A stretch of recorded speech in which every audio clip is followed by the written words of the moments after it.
Now, plenty more lefties content with my next guest. And you might remember the Republican National Convention started with a prayer for Israel and the hostages. The DNC, the Democrats' National Convention, began with a land acknowledgement, and we also had this. My name in the Ojibwe language is Gigi Wewadam Ukwe, or in English, speaks with a clear and loud voice woman. I'm a member of the White Earth Nation, and my family is the Wolf Clan. And the role of our clan is to ensure that we never leave anyone behind. That's why I am supporting Kamala Harris and Tim Walz to be the next president and vice president of the United States. That was Peggy Flanagan, the Minnesota Lieutenant Governor.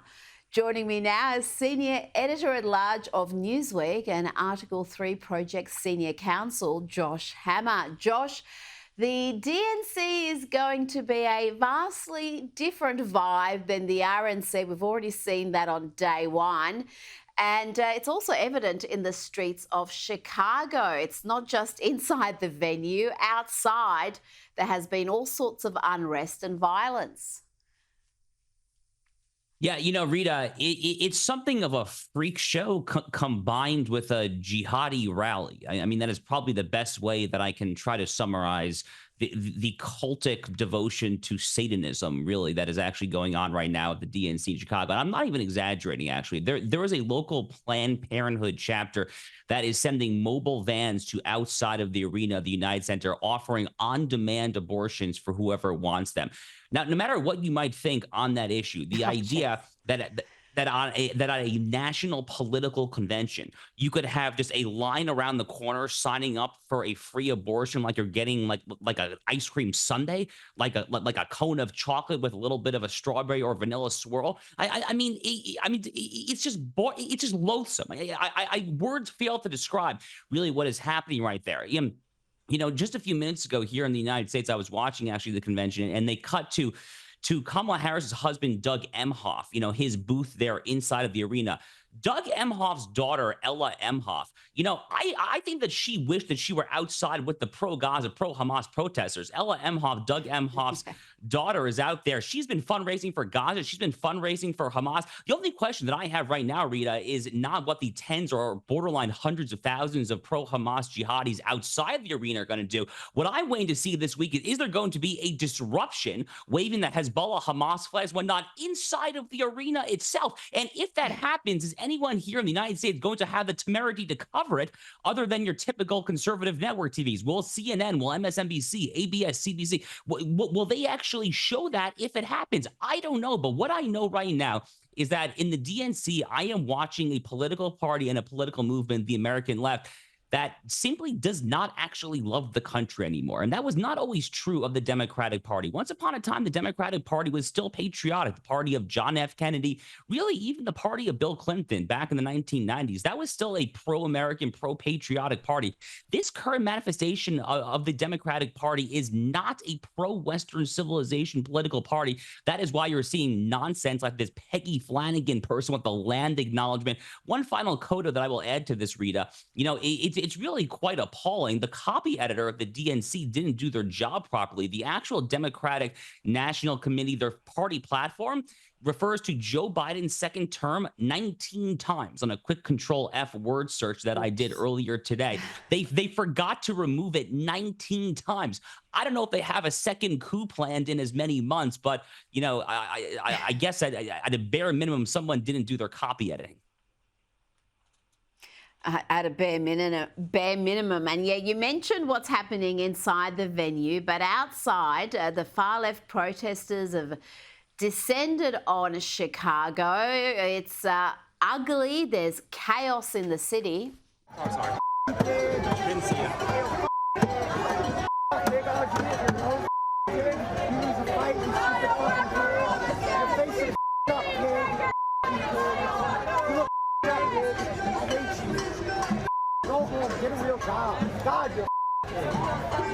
Oh dear. And the activists have tried to break through police lines to storm the venue. Here's Savannah Hernandez with a report. And as you guys can see behind me, we've got quite a few protesters, and the police have now arrived. Now, they broke through this first barricade, and they were trying to break through the second one that's right behind me. So now police have arrived. There's going to be present. Again, this is day one of the DNC. Josh, I don't recall this sort of violence and disorder in Milwaukee for the Republican National Convention. And can you imagine the media coverage if that sort of carry on was happening around the Republicans? But the Democrats seem to have this problem, the left in general. Yeah, totally. Look, and I personally have some knowledge here. So that clip that we just saw, the first clip there, where they were on the street of Chicago, I lived actually maybe 2 or 3 blocks from where that was. I went to law school in Chicago, and I know that part of the city extremely, extremely well. I mean, what has happened to the city of Chicago over the past decade is nothing short of tragic. I mean, I lived there from 2013 to 2016. It was not exactly a paradise when it comes to crime and law and order. But from then compared to now, it is truly like night and day. The current mayor, Brandon Johnson, makes his predecessor, Lori Lightfoot, look positively conservative, and she was a leftist nutjob herself. The current guy is calling in all the pro-Hamas troops. They are not enforcing the law there in Chicago at all whatsoever. By the way, there was a small group here called the IAC, the Israeli American Council. They've tried to get their own permits to essentially counter-protest the pro-Hamas, the pro-Jihadi crowd. The pro-hostage folks, they've had their permits denied. Funny, you might ask. I mean, it's the same people in the Chicago City Hall who are granting all these permits to the pro-Hamas crowd and are not giving out permits to the pro-Western civilization crowd. So, I mean, it couldn't happen to a nicer city, to be honest with you. They really have asked for this. But to your point, Rita, of course, if this were to have happened at the RNC in Milwaukee, it would make all the headlines. And, the irony is they say that it actually is the Republican Party, the party of Donald Trump, that is the threat to democracy. They're the totalitarians. They're the ones who are a threat to our constitutional order and all that we hold righteous and dear in this country, to truth, justice, liberty, and the American way and all of that. I'm sorry. There is one political party here that has literally hundreds of thousands of people flying the flags of U.S. recognized foreign terrorist organizations. And it is not the Republican Party. It is not the party of Donald Trump. So I guess we will see what happens this week. But again, what I'm really waiting to see is whether or not there's going to be an eruption, not just outside the arena, but inside the arena, because that could actually penetrate through this fog and actually, I think, reach independent voters if that does transpire. Now, Kamala's getting a dream run from the media, and it seems to also be true in social media and even on X, which is supposed to have community notes and these fact checks that happen in real time. I've noticed the official campaign account deliberately puts out disinformation, things it knows to be untrue. I'll show you a little example here. This is a deceptively edited video without context, and it's to pretend that Donald Trump didn't know what state he was in. He didn't know whether it was in Pennsylvania or North Carolina. Have a look. Now, would that be okay, North Carolina? I don't think so, right? They want me to speak all day. And the Harris campaign were pointing out he's actually in Pennsylvania. He thinks he's in North Carolina. But Trump knew where he was. He was just acknowledging a group from North Carolina who he had referred to earlier, who go to a lot of his rallies. Have a look at the earlier comment. I have another group from a place called North Carolina. Has anybody ever heard of North? We love North Carolina. The beautiful ladies over there. Now, these lies from the Kamala headquarters account regularly go viral, get millions of views. Without the fact checks or the community notes, they're not appearing on time. Well, they sometimes don't appear at all. Sometimes they appear days late where everyone's moved on.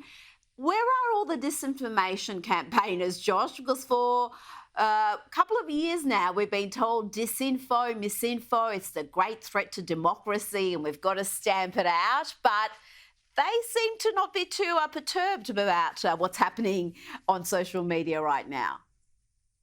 Yeah, it's funny how that works, isn't it? How, when someone on the right says something that offends the prevailing idiosyncratic woke orthodoxy of the day, when they say something like that, immediately it is lambasted as misinformation. It is excoriated as disinformation. It is shadow banned. It is deplatformed. It is banned. It is nuked from the internet. You can't even find it in an internet archive if you look hard enough.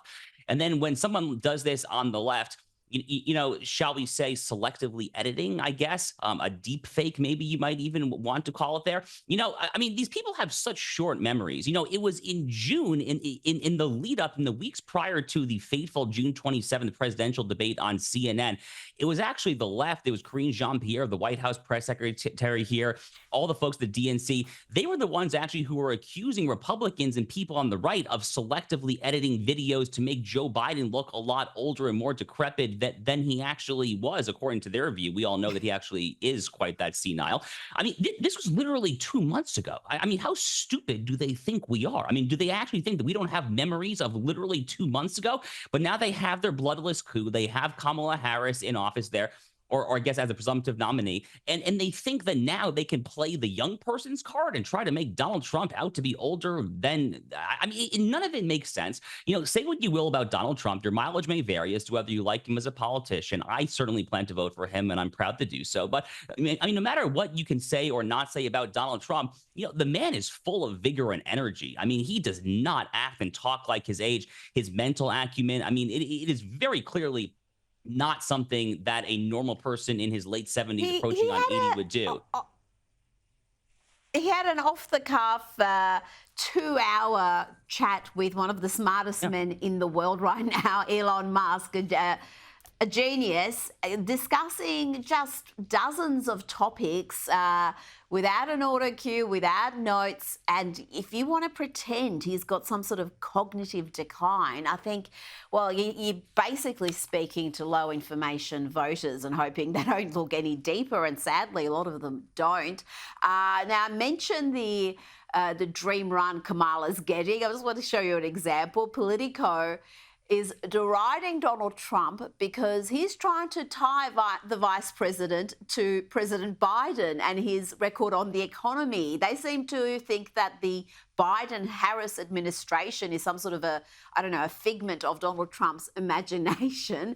And they write it was a link Trump returned to repeatedly throughout his hour-plus speech, an effort to blunt Harris's polling and fundraising momentum by tethering her to Biden. The US media really is in the midst of a propaganda campaign unlike anything I've seen in my lifetime.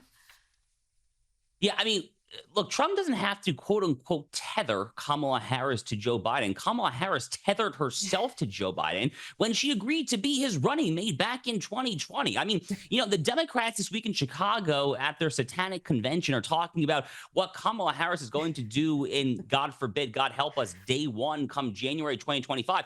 Kamala Harris's day one really was the same day one as Joe Biden back in January 2021. By the way, the Democrats, the Biden-Harris administration actually did on day one back in January 2021? They literally cut back and nixed in its entirety the Keystone XL pipeline, which would have delivered cheap, transformative natural gas and oil down to the Gulf of Mexico area from the Edmonton, Alberta tar sands up there. I mean, they cracked down on affordable energy. They turned America from what had been the first time in American history that the U.S. was a net exporter of fossil fuels under Trump. They made it a net importer of fossil fuels again. But the broader point here is that the entirety of the Joe Biden track record, the policy record, Kamala Harris can pretend like she wasn't there. She was there. She was there every step of the way. And, again, what the media is doing right now, I go back to what I was saying a few minutes ago. How dumb do they think that we actually are? Because the media pretended to be real journalists, Rita. You saw it as well. They pretended to be real journalists for about a 3 to 4 week stretch from the June 27th catastrophic debate on CNN until they got their bloodless coup on July 21st. They were real journalists, and now they're in full-scale regime propagandist mode. They flipped on a switch. It is so disingenuous. It is so deceitful. The silver lining is that I think the polls actually are slowly starting to flip back towards Donald Trump's direction. The American people don't seem like they're going to buy it. We'll see what kind of bounce she gets at the convention. But again, if the pro-Hamas stuff really starts freaking out, you might not get much of a bump at all.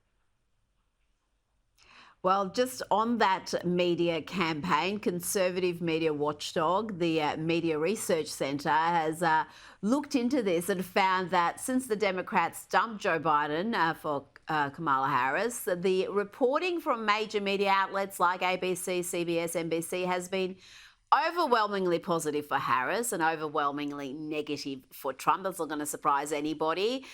They report that not only has Harris received 66% more airtime than former President Donald Trump, despite not doing any interviews, by the way, but the coverage of her has been positive 84% of the time, while Trump's coverage has been negative 89% of the time. So that just gives you an idea of the scale of what he's facing. I've only got 30 seconds, Josh.